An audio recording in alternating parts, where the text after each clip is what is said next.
It's like a med kit that you can go and pick up and suddenly, Yeah, and exactly. suddenly you're back up to 100%. Yeah, no. Damn, that's crazy.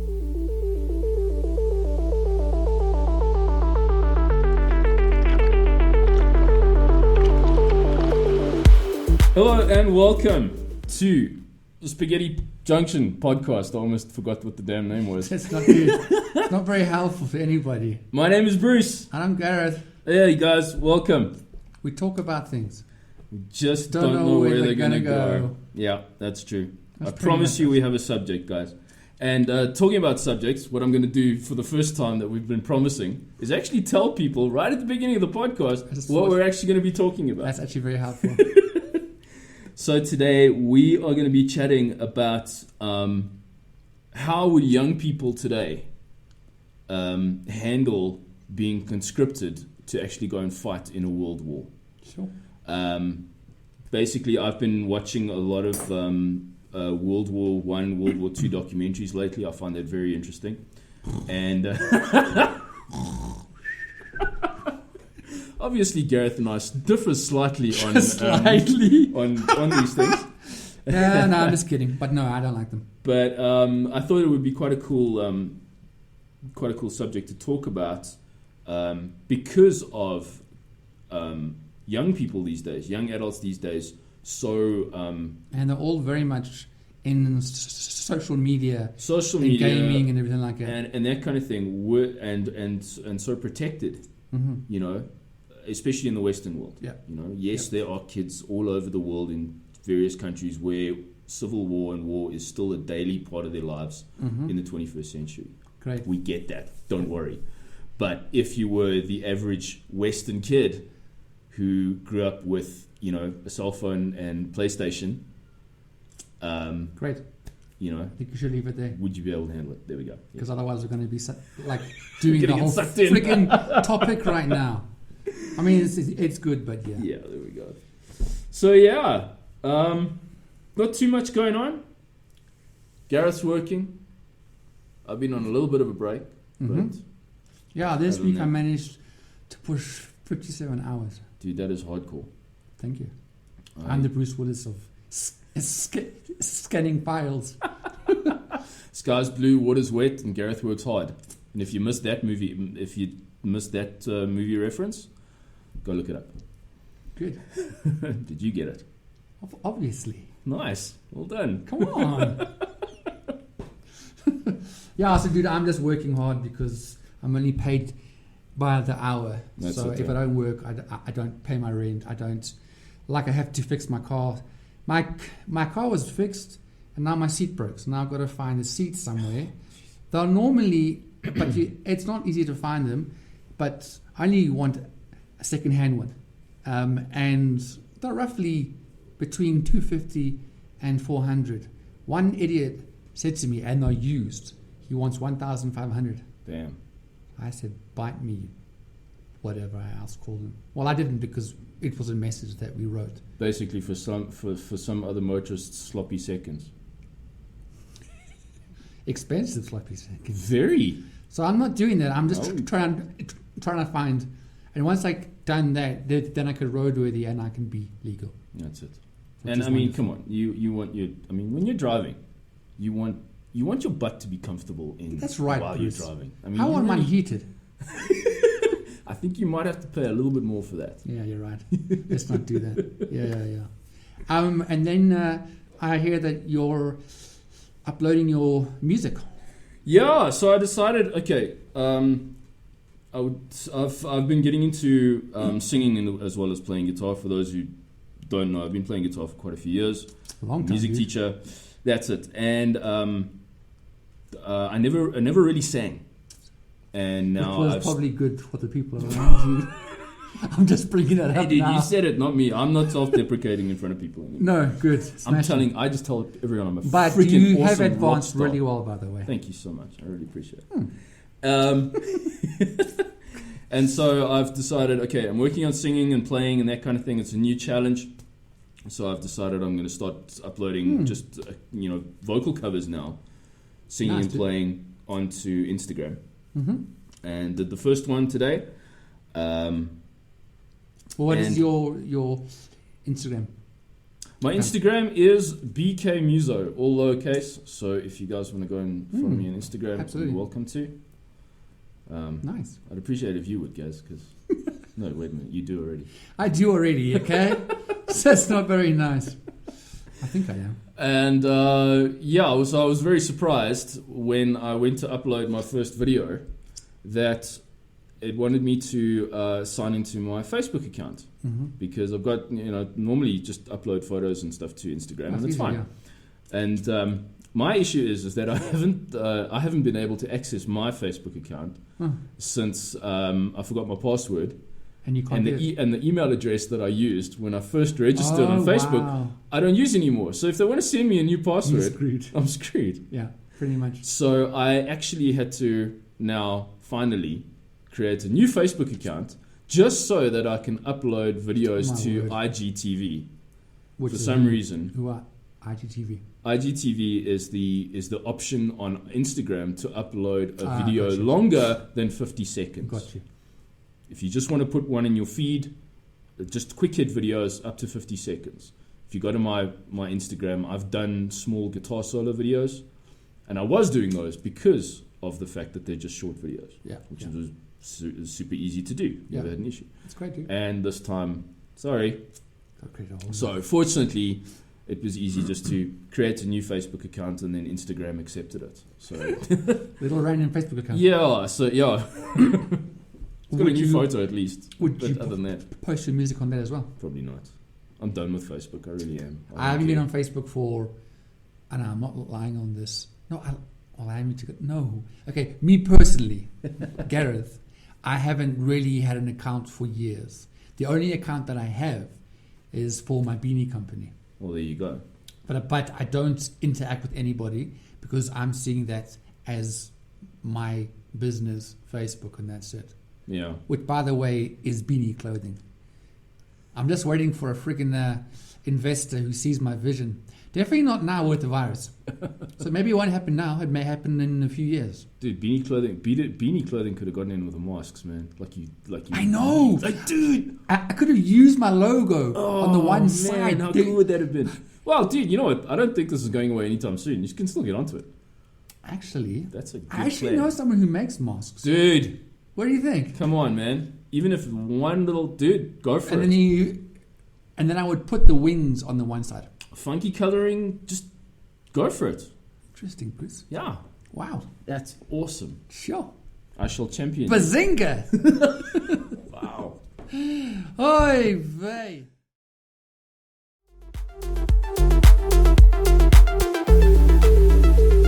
So like I said at the beginning, I was just starting to think about war, which is always a happy subject to think about. Yeah, absolutely. It's very really just like very, very positive. Rainbows, butterflies, unicorns, and running into hails of bullets. I like unicorns. Yeah, so do I. I want to have one. I want to have mine, and you feed it jelly beans, and then it'll poop rainbows and fart glitter. There we go. There we go. That's why I want one. Although it'll mess up the house terribly. Well, that's why you don't. The whole house will just be freaking coloured everywhere. Well, there you go. Well, Happy New Year. Yeah, that'd be good. Oy vey, right, back to war. So I was thinking,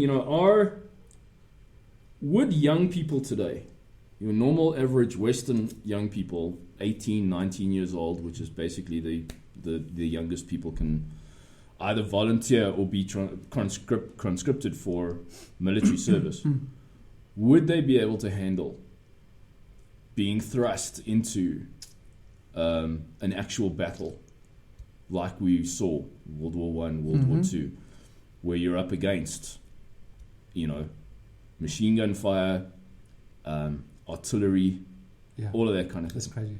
And how would they actually handle it?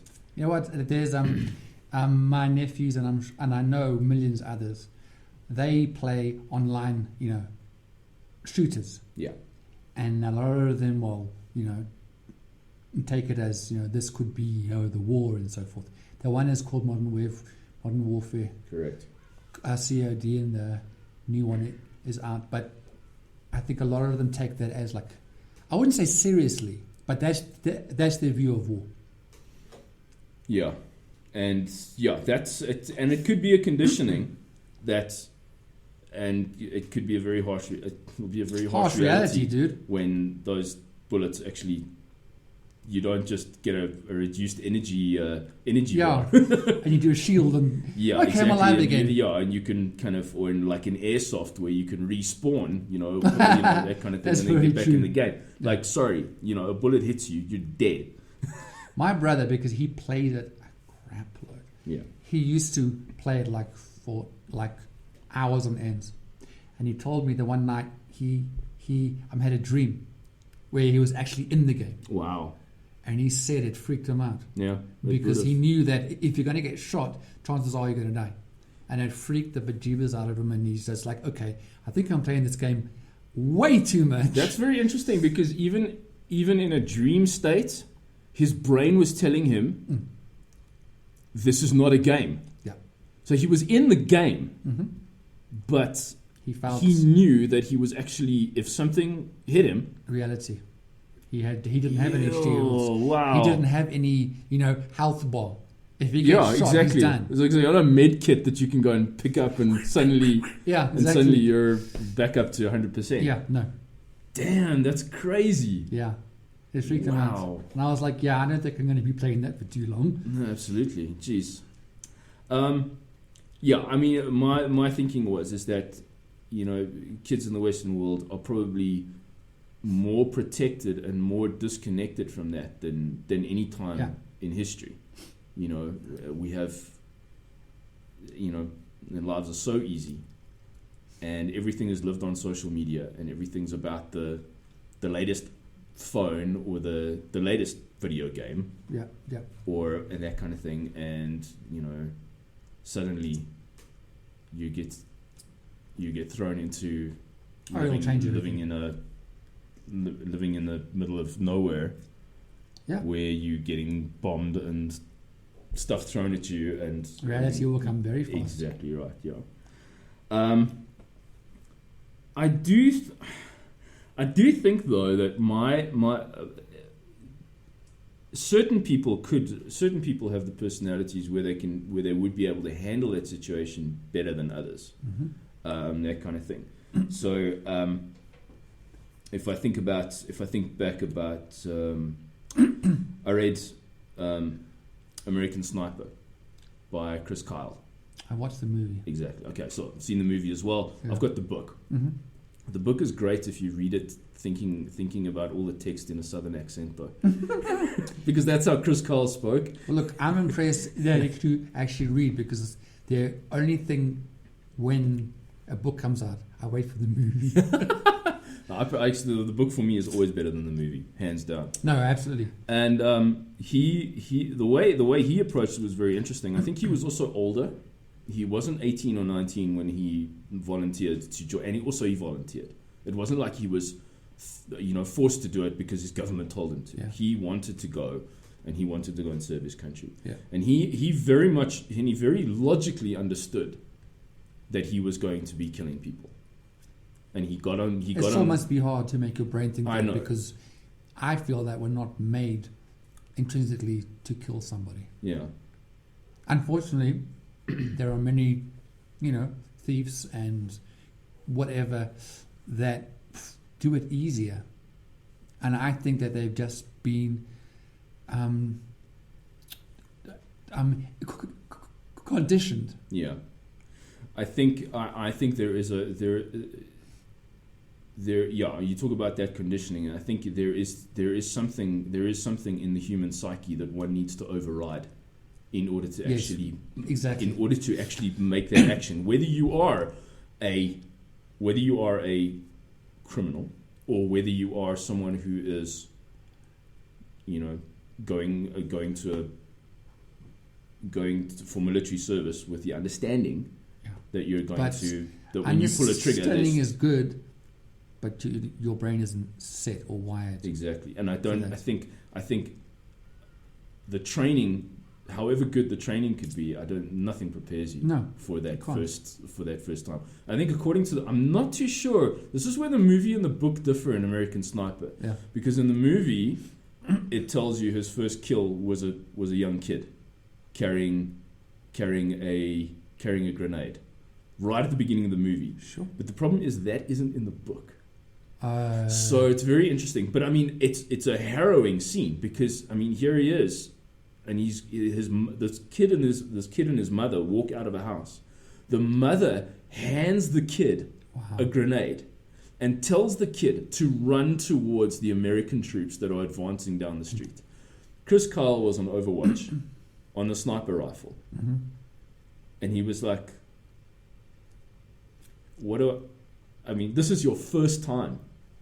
This is your first opportunity to take out an insurgent. Yeah. And it's like a 14-year-old kid carrying a grenade. What do you do? Would you think he suffered from PTSD? He did, because according to the book, and also we've seen in the movie, when he came back, there were definitely issues. Yeah. And in the movie he makes the shot. He actually he decides and takes the kid. He takes the kid out, and then the mother picks up the grenade and runs towards them, and he takes out the mother as well. And she actually throws the grenade, and it explodes. But because he hits her before she could get a proper throw in, he saved the lives of this American patrol, because that was his job. Yeah. It definitely affected him, but Sure. I think when guys have spoken about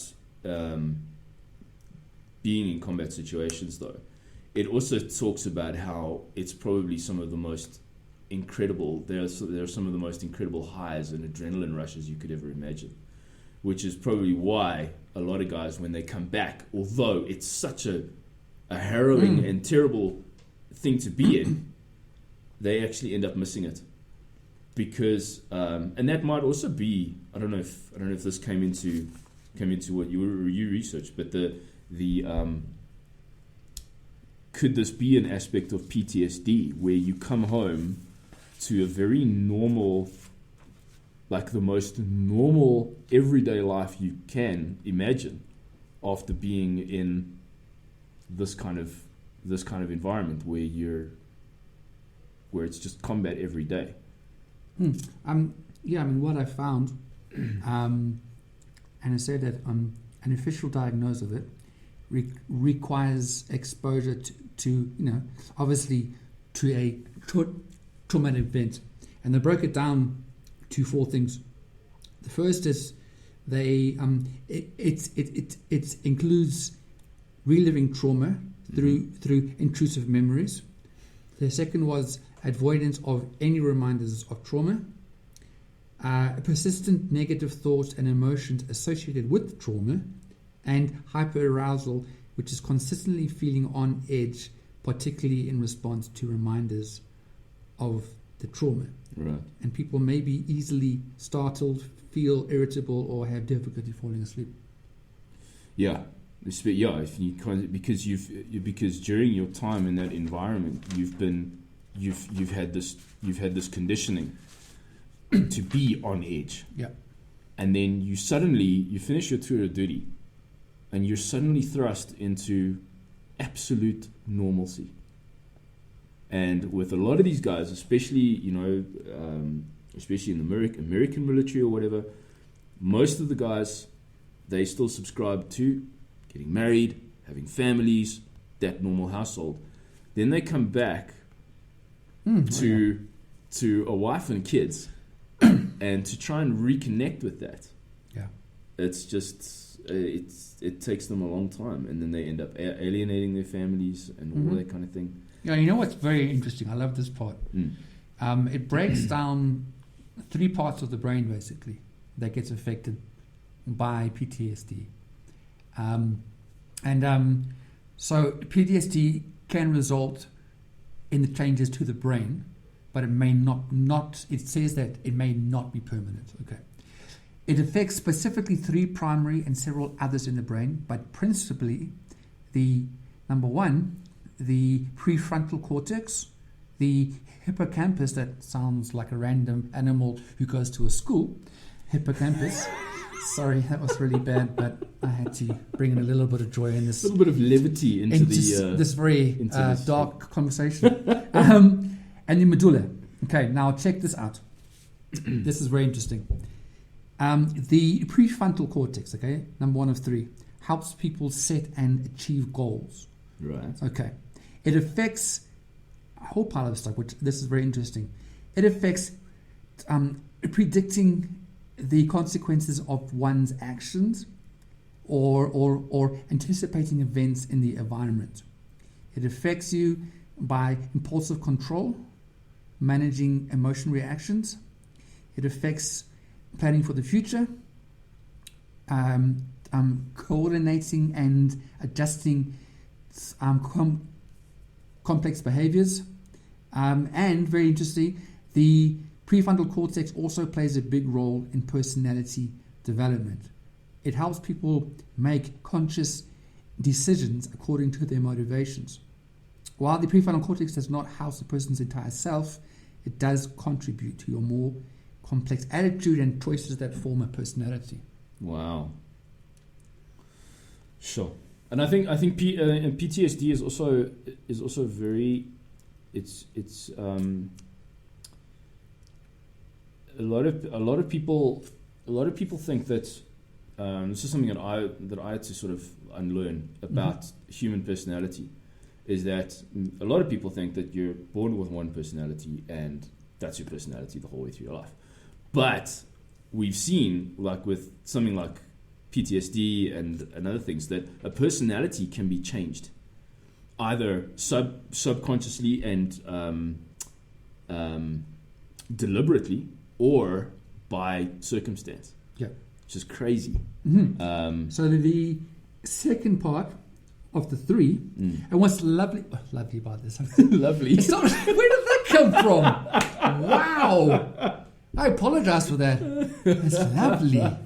Wow. Okay, I've been working way too hard, dude. Out of all the words I can use in war, and the brain, which is deteriorating, is the words lovely. Oh, wow. Okay. Damn. Moving swiftly along to hippocampus. Okay. The hippocampus is a complex brain structure which is embedded deep into your temporal lobe. It has a major role in learning and memory. Studies have shown that it also gets affected in a variety of neurological and psychiatric disorders. Now check this out. It is an important part of the limbic system, which is a cortical region, okay, which is very long and winded, and this is it, that regulates motivation, emotions, learning, and memory. Okay. So now this plays a vital role, okay, which is now being affected, obviously. So what we're saying here, that's what it should be. With the PSD, it's opposite of this. So the hippocampus plays a vital role in regulating learning, memory encoding, memory consolidation, and this is interesting, spatial navigation. Sure. And that gets affected, all of that gets affected by PTSD. And then the last one is medulla. I like that word. Don't know. Welcome, King Medulla. Probably from like Nigeria or somewhere. Sorry. I have to bring some lightness to this, okay? Give me a chance. We need to laugh here and there. That's so true. I have to. Okay. I think you just enjoy saying the word medulla.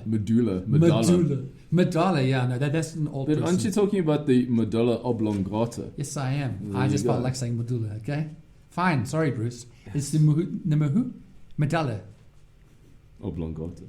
What's your language? Sick bastard. Okay. So with the last one, medulla, whatever you feel like saying. And some of you may write down what is the best way to say it, please. So this plays a central rose. Damn it! I'm done sleeping. A central role in the transmission of motor and sensory impulses. Okay. Wow. For example, different functional centers specialize in the control of autonomic nervous activity, regulating respiration.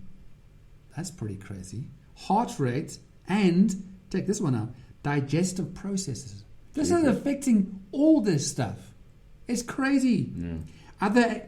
Other activities of the neurons in it include control of movement, a relay of somatic sensory information, okay, that I need to Google, from internal organs, and control of arousal and sleep. Injuries or diseases affecting this middle portion of the medulla may result in a whole bunch of stuff, but now it is characterized by partial paralysis. Damn, I'm having a hard time today. Paralysis. Thank you, Bruce. I need the unicorn. I want to feel happy. Paralysis of the opposite side of the body, which is pretty much a stroke. Loss of the senses of touch and position. This is all getting affected. Crazy. Okay? Or partial paralysis of the tongue. Jeepers.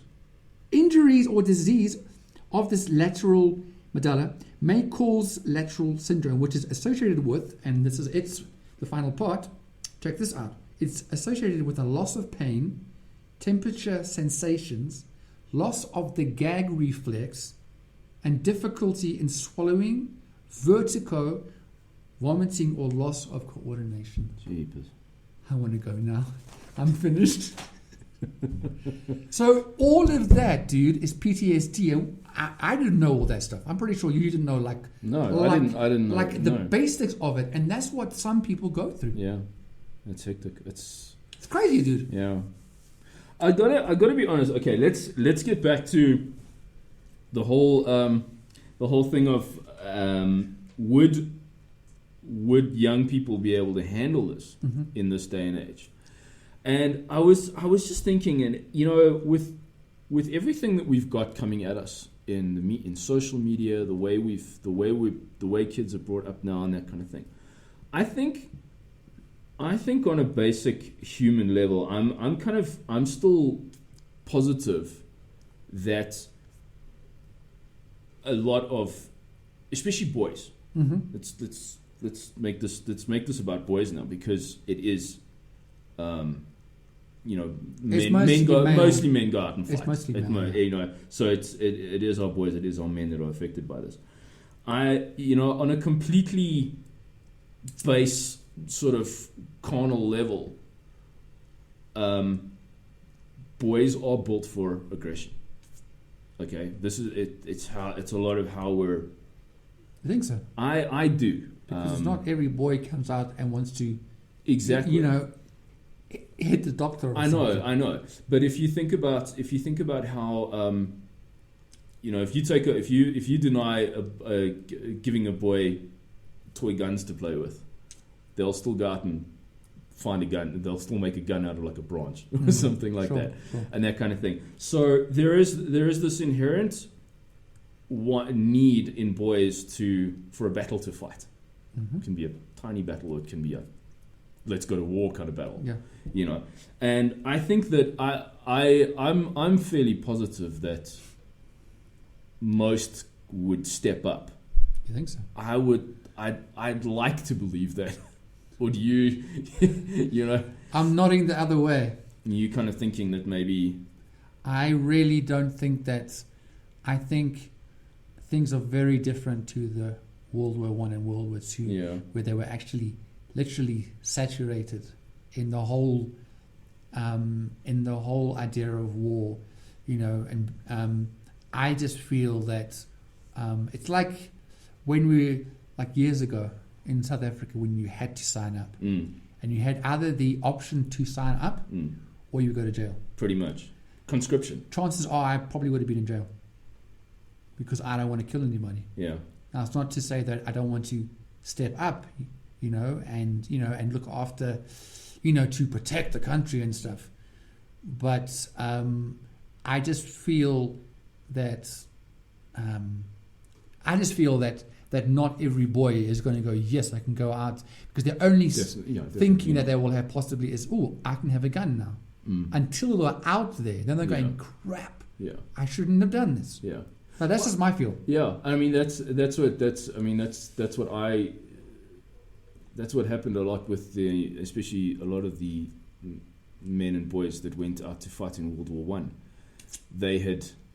All they had seen is like, paintings of acts of valor and all this kind of the stuff on the battlefield. Whole campaign, basically. Campaign and marketing, basically. And they did it on purpose. It wasn't like, let's make this place seem, warm and cozy. They actually did advertising campaigns, worked out that will impact someone's heart and their thoughts, and that's how they got people. Not because they were trying to be nice. They were just doing it to get men or women, whatever, into the war.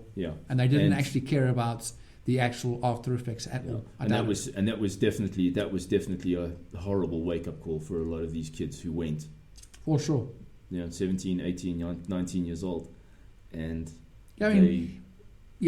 They literally were sent in to get cut down. It's just crazy. Yeah, I mean, if you're watching a bunch of movies, even if it's not a World War Army movie, I can't remember. It was Gladiator, maybe. No, it wasn't Gladiator. Anyways, it was like war, like movies, like the Vikings, for example. A lot of the boys were literally dragged from their mums. It happened in Braveheart as well, where there was a war. And they would go and literally grab the sons away, not caring at all, about effects on the youngsters. They've got in war. The one movie that has impacted me huge, and it's old, but I watch it a bit more once in a while. It's called Blood Diamonds, and that was with Leonardo DiCaprio. Of course, Blood Diamonds. And the huge part of their army were child soldiers. And if you watch it, you'll see some of the effects that it has on a few of the kids. Like they got to a point where they had to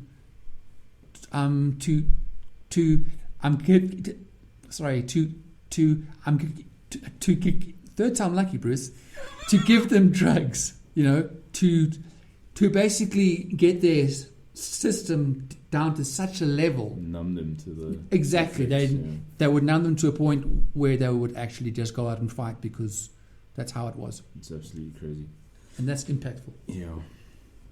So I think I missed conscription in South Africa by a year. Nice. I matriculated 95 when they got rid of conscription 94, I think. Okay. So I didn't, and part of me is kind of disappointed that I didn't have that army experience. But another part of me, thinking about how I grew up, another part of me is wondering, could I have even handled it? And I'm not even saying going and fighting in Angola in the 80s. I'm just saying the entire military experience. It's hectic. It seems hectic. But I'm glad I didn't do it. Yeah. But there's also something to be said for people who are sometimes thrust into that and actually kind of just step up and actually handle it as well. And don't freak out and actually discover something about themselves. And so there's something to be said for that as well. It is.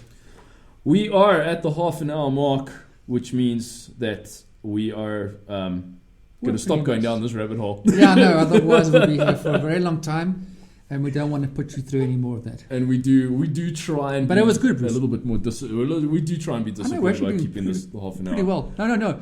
I really, it was a very good idea. Yes, I think it was. Was a good topic. Yeah. Look. I mean, I've learned a lot from it. And even saying that, I think we only did scratch the.